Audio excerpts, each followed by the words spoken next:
Hey everybody, Silverseeker here, and the question of the day is it worth it to look through modern coins to find errors? Can you make money doing so if you get lucky? Of course you're going to have to get lucky. But the answer is, to me at least, yes.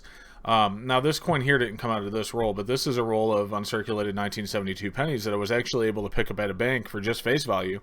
Now they didn't know what date they were. I pick up rolls of pennies all the time and look for nicer older dates. You can see these are all original copper. They're not the new zinc copper plated ones. But this is a beautiful roll of pennies. Now, what you can find in something like that, again, this did not come out of this roll, and I've actually covered up the serial number of the slab.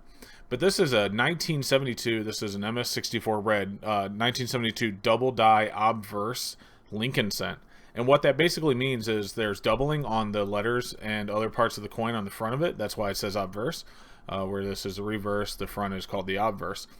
And I'm going to show you under the coin scope here a little bit, but you know, when it doubles like this is a mint error, and this is actually a more desirable mint error that people tend to look for in the memorial sense. And this is a really good example because, like I said, it's MS64 red. Let's make this video quick and get quickly under the coin camera here and take a look at it. I've already got this thing zoomed in. So if you want to look at this coin up close, you can see "In God We Trust." You can see how all the letters are doubled.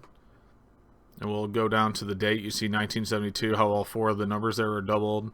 And then if you look at the word Liberty, I mean, it's really clear there. It's hard to see on the desktop camera, which is why we're using the coin camera to take a look at it.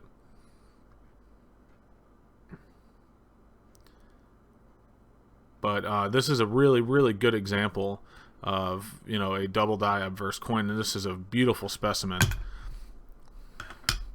Now, if we look at the reverse, you can see that on the reverse, there's no doubling. So this coin would probably be worth more if both sides were doubled, but it was just the obverse that was doubled here. So we'll take one more look again. So "In God We Trust," 1972, you can see all the doubling there. Now, what is this coin worth? That is the real question, right?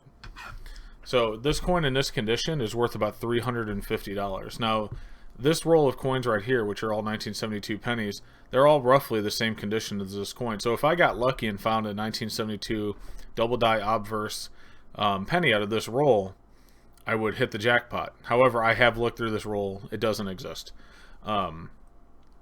But these are really nice 1972 pennies anyway, and it's not, you know, something when they're nice like this, it's always nice to hang on to them because you never know down the line, you know, if people are putting sets of memorial cents together, and they're looking for really high-end ones. Well, these are really high-end ones, and guess what I have invested in them?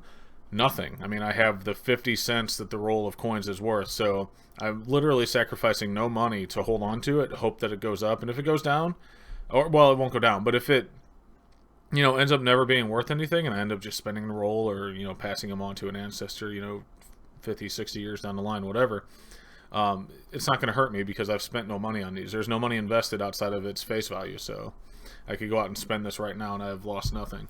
But that's why I think it's fun, if you have time and you enjoy the hobby, to go to banks and pick up stuff like this. Again, a lot of the times you're going to get brand new rolls, 14s, 15s, 16s, but sometimes, you know, you pick up a box of pennies and you look through them really fast. And it's really quick to look through them. I mean, you can just crack them open, look at the date, or look at the dates real fast. If it's a bunch of mixed dates, I usually don't bother with it, and I just move on. I dump them all into a bucket. If it's something like this where I found a fresh roll of all the same dates, I put those aside, and those are what I look at. So, I mean, picking up a full box of $25, which is what the boxes are, $25 of pennies, you know, it doesn't take a whole lot of time to go through if you know what you're doing.